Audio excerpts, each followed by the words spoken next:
Hello friends, welcome to Finance Career.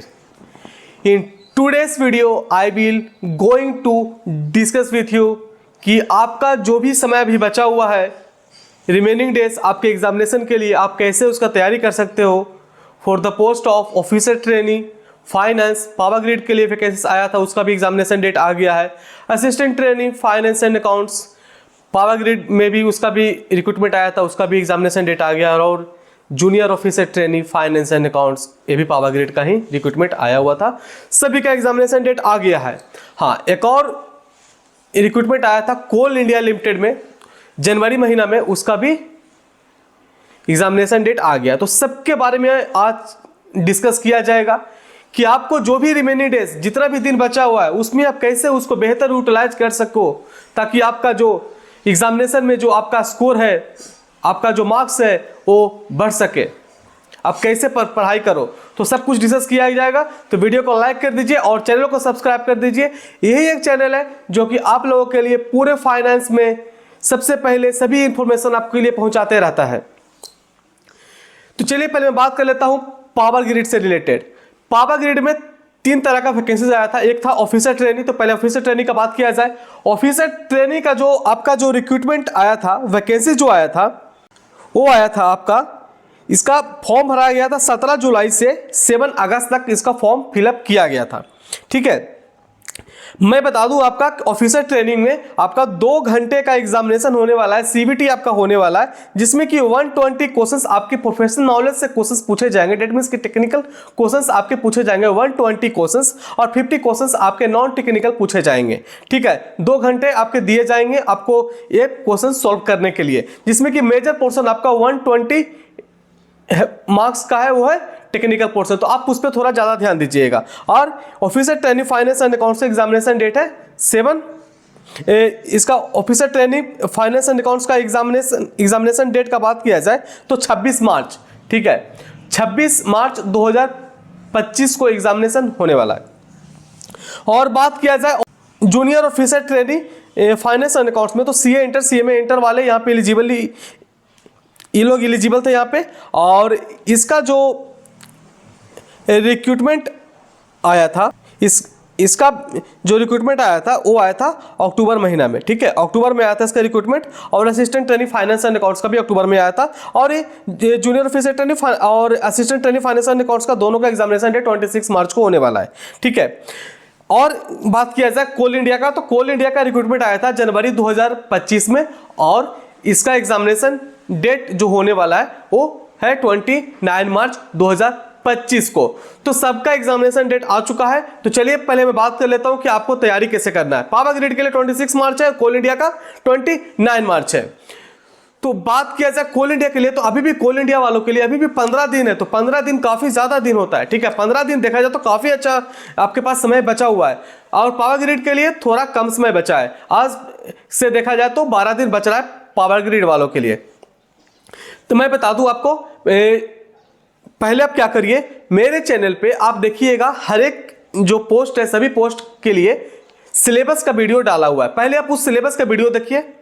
Syllabus की video आप देखोगे तो आपको पता चल पाएगा कि सिलेबस क्या है, पढ़ना क्या है। ठीक है, उसके बाद आप क्या करिए कि जो मेजर पोर्शन है, जो कि जहां की मतलब इंपॉर्टेंट जो आपका पोर्शन है आपका सिलेबस में, जैसे कि बता दूं आपको, आप लॉ का बात किया जाए तो लॉ में आपका bonus act, gratuity act, PF act, ये सब पढ़ लीजिएगा। लॉ और कंपनी लॉ का बात किया जाए तो प्रोस्पेक्टस हो गया, डायरेक्टर का पोर्शन हो गया, ऑडिट कमेटी जो कि 177 है उसको आप देख लीजिएगा, और डिविडेंड का जो सेक्शन 123 है उसको देख लीजिएगा। ये सब क्वेश्चंस काफी ज्यादा इंपॉर्टेंट यहां से पूछे जाते हैं। बात करते हैं आप ऑडिट के ऊपर। ये मैं जो बता रहा हूं सभी पोस्ट के लिए मैं बता रहा हूं, आप सब लोग इसको देख के जरूर जाइएगा। इसके साथ साथ जो सिलेबस जो डिस्कस किया हुआ है इस चैनल पे उसको वो आप देखिए, वो तो पढ़ के जाइएगा। आज भी अभी जो मैं बता रहा हूं ये ज्यादा इंपॉर्टेंट है, इसको इससे यहां से क्वेश्चंस भर भर के पूछे जाते हैं। चलिए बात कर लेते हैं ऑडिट से रिलेटेड। ऑडिट में बता दूं आपको कि जो सेक्शन है 138 जो कि इंटरनल ऑडिट है बारे में बताता है, वो जरूर देख के जाइएगा, वहां से क्वेश्चंस आते हैं। सेक्शन 139 से लेकर के जो सेक्शन 147 तक है जो कि स्टैट्यूटरी ऑडिट के बारे में बताता है, उसको वो सेक्शन पूरा वहां से वहां तक उस गो थ्रू करके जाइएगा, वहां से क्वेश्चंस भर भर के पूछे जाते हैं। सेक्शन 148 जो कि है कोस्ट ऑडिट के बारे में बताता है, उसको आप गो थ्रू करके जाइएगा, वहां से क्वेश्चंस आते हैं। ठीक है, और बात करते हैं कुछ ऐसा जैसे कि बता सकते हो कि बस सिंगल डिजिट में उसका आपका पूछेगा और आपको आंसर उसको देना है। जैसे कि एएस का आपको नाम नंबर याद करके जाना है, नाम नंबर एएस का, इंड एएस, आईएफआरएस और कोस्ट अकाउंटिंग स्टैंडर्ड जरूर याद करके जाइएगा। कोस्ट अकाउंटिंग स्टैंडर्ड से क्वेश्चंस आते हैं। कोस्ट ऑडिटिंग स्टैंडर्ड, ठीक है, कोस्ट अकाउंटिंग स्टैंडर्ड एक होता है, कोस्ट ऑडिटिंग स्टैंडर्ड होता है, जो कि 4 ओनली कोस्ट ऑडिटिंग स्टैंडर्ड है, तो उसको भी आप गो थ्रू करके जाइएगा। हाँ, एक और आईसीडीएस, इनकम टैक्स में एक आईसीडीएस होता है, उसको भी नाम नंबर याद करके जाइएगा। आईसीडीएस भी 10 ही होता है। तो सारा इतना मैं बताया, इसको आप नाम नंबर याद करके जाइएगा। यहां से डायरेक्टली क्वेश्चंस आते हैं, बस आपको अगर आपको याद है आप टिक करके आ सकते हो। हाँ, एक और ऑडिटिंग स्टैंडर्ड भी आप गो थ्रू करके जाइएगा। ये सब चीजें बहुत ही ज्यादा इंपॉर्टेंट है, यहां से क्वेश्चंस भर भर के पूछे जाते हैं। चलिए अब आगे बात करते हैं। इतना तो बात कर लिया। इसके बाद बता दूं आपको कि इनकम टैक्स से बात किया जाए तो इनकम टैक्स में क्या करके जाइएगा। पहले जो छोटा चैप्टर है जैसे कि एडवांस टैक्स हो गया, रिटर्न फाइलिंग हो गया, इसको आप गो थ्रू करके जाइएगा। रिटर्न फाइलिंग हो गया, एडवांस टैक्स हो गया, और क्लबिंग का चैप्टर से क्वेश्चंस पूछे जाते हैं। डिडक्शन अंडर चैप्टर 6A से पूछा जाता है, और टीडीएस, इतना ये इंपॉर्टेंट चैप्टर है। इसके अलावा आपके पास समय है तो पढ़िए, ठीक है। और बता दूं आपको, अब जितना भी आप तैयारी कर रहे हो, मॉक टेस्ट जरूर सोल्व करिए। मॉक टेस्ट जब तक आप सोल्व नहीं करोगे आपको पता ही नहीं चल पाएगा कि पेपर में आप बैठोगे एग्जामिनेशन देने के लिए कब समय बीत जाएगा। तो मॉक टेस्ट जरूर सोल्व कर पाइए। जब तक आप मॉक टेस्ट नहीं सोल्व करोगे आपको पता ही नहीं चल पाएगा कि आपका जो भी एग्जामिनेशन का ड्यूरेशन हो, आप स्टार्टिंग में आप धीरे धीरे सोल्व करोगे, नंबर ऑफ क्वेश्चन क्या रहेगा कि आप कम ही सोल्व कर पाओगे, और बाद में देखोगे थोड़ा समय बचा और क्वेश्चन बहुत ज्यादा बचा हुआ है। तो इसलिए टाइम, जो बोल सकते हो time management, mock test solve करने से आपको पता चल पाएगा। हाँ, मॉक टेस्ट से एक चीज और आपको फायदा यह होता है कि आपका तैयारी पता चल पाएगा कि आपका तैयारी कितना है, ठीक है, ये भी मॉक टेस्ट से ही पता चल पाएगा। तो मॉक टेस्ट जरूर सोल्व करिए। चलिए और आगे बढ़ते। इनकम टैक्स का हमने बात कर लिया। जीएसटी में रिटर्न, जो जीएसटी का रिटर्न है वो गो थ्रू करके जाइएगा। कंपोजिशन स्कीम, वहां से क्वेश्चंस पूछे जाते हैं, ठीक है। तो ये सब पोर्शन है। और आगे मैं बात करता हूं अकाउंट्स में जो बेसिक्स ऑफ अकाउंटिंग है उसको गो थ्रू करके जाइएगा, बेसिक्स ऑफ अकाउंटिंग। और एफएम में देखिए, एफएम में कैश फ्लो स्टेटमेंट भी आ जाता है। तो ऐसे कैश फ्लो स्टेटमेंट अकाउंट्स में भी आता है, एफएम में भी आता है। तो कैश फ्लो स्टेटमेंट से क्वेश्चंस आते हैं, कैश फ्लो स्टेटमेंट करके जाइएगा।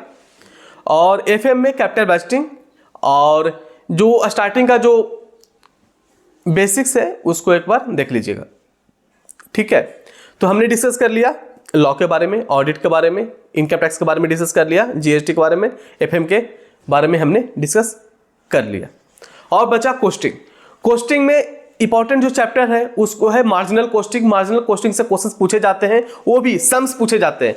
हाँ, एक चीज मैं बता दूं आपको, पीएसयू एग्जामिनेशन में, जैसे कि आप पावर ग्रिड का एग्जामिनेशन दे रहे हो आप, या फिर आप कोल इंडिया का एग्जामिनेशन देने जा रहे हो, ज्यादा आप फोकस करिएगा थ्योरेटिकल क्वेश्चंस के ऊपर, क्योंकि ज्यादातर क्वेश्चंस आपके थ्योरेटिकली पूछे जाते हैं एग्जामिनेशन में। ये चीजें ध्यान में रखिएगा। और बहुत सारे लोग ये पूछते हैं क्या एग्जामिनेशन में कैलकुलेटर यूज करने को देता है? नहीं, आप एग्जामिनेशन में कैलकुलेटर यूज नहीं कर सकते। हाँ, तो बहुत लोग ये सोचते हैं कैलकुलेटर यूज नहीं करेंगे तो कैसे एग्जामिनेशन में वो सोल्व कर पाएंगे। मैं बता दूं आपको जानकारी के लिए कि क्वेश्चन ऐसा रहता है कि आप डायरेक्टली उसको सोल्व कर सकते हो, ठीक है। और ज्यादातर क्वेश्चंस थ्योरेटिकल ही रहते हैं, बहुत ही कम क्वेश्चन होता है जो कि सम्स आते हैं। जैसे कि सम्स में बता दूं, मार्जिनल कोस्टिंग से सम्स आता है, तो मार्जिनल कोस्टिंग का सम्स करके जाइएगा। और मटेरियल एक चैप्टर है कोस्टिंग में, उसका आप थ्योरेटिकल पोर्शन करके जाइएगा, वहां से क्वेश्चन आता है, ठीक है। और कॉस्ट अकाउंटिंग स्टैंडर्ड बता दिया था, उसको आप करके जाइएगा, ठीक है। तो ये सब चीजें हैं और इसको गो थ्रू करिए, और जितना भी समय बचा है उसको आप फुल यूटिलाइज करिए। हाँ, एक चीज सबको दिमाग में है कि एग्जामिनेशन डेट आ गया, कैसे पढ़ाई करें। किसी का कुछ आपको लग रहा होगा कि आपका तो कुछ पढ़ाई हुआ ही नहीं है, तो ऐसा सिर्फ आपका बात नहीं है। आपको ऐसा लग रहा होगा कि आपका पढ़ा हुआ नहीं है, ऐसा सब लोग का वही बात है, सभी लोगों का वही बात है, सबको वही सिचुएशन है कि उसको भी लग रहा है कि कुछ पढ़ा हुआ नहीं है। तो आप सभी लोग एक ही लेवल पे हो, समझे आप सभी लोग एक ही लेवल पे हो, सबको लग रहा है कि नहीं पढ़ा हुआ है। तो अभी से शुरुआत करिए, अभी से शुरुआत करिए, ठीक है। तो जितना जो जल्दी शुरुआत करेगा, जितना ज्यादा मतलब चैप्टर कवर अप करेगा, उसके लिए उतना फायदेमंद रहेगा। मैं आपको पहले ही बता दिया था कि कोल इंडिया का एग्जामिनेशन 29 मार्च को होने वाला है। तो जो लोग मेरे बात माने होंगे तो आप लोगों के लिए फ़ायदेमंद रहा होगा, आपने पहले से तैयारी शुरू कर दिया होगा। अगर जो मेरा बात को सोचेंगे ऐसे ही हम बोल दिए होंगे तो लोग नहीं गौर किए होंगे, पर बात सही निकला। 29 मार्च को आपका एग्जामिनेशन होने वाला है। तो इसलिए मैं बोलता हूँ मेरे चैनल पे बने रहिए, मेरे हर एक वीडियोस को देखते रहिए, जो भी जानकारी मिल रहा है उसको आप सही मान करके उसको आप उसी हिसाब से तैयारी करिए, ठीक है। तो चलिए बस तैयारी करते रहिए, और जो सिलेबस है सिलेबस पहले देख लीजिए क्या पढ़ना है, और जो मैं बताया अभी उसको आप एक बार गो थ्रू कर लीजिए। तो चलिए वीडियो यहाँ तक रखते हैं। वीडियो अच्छा लगा होगा तो वीडियो को लाइक कर दीजिएगा, चैनल को सब्सक्राइब कर दीजिएगा। Okay, so thank you.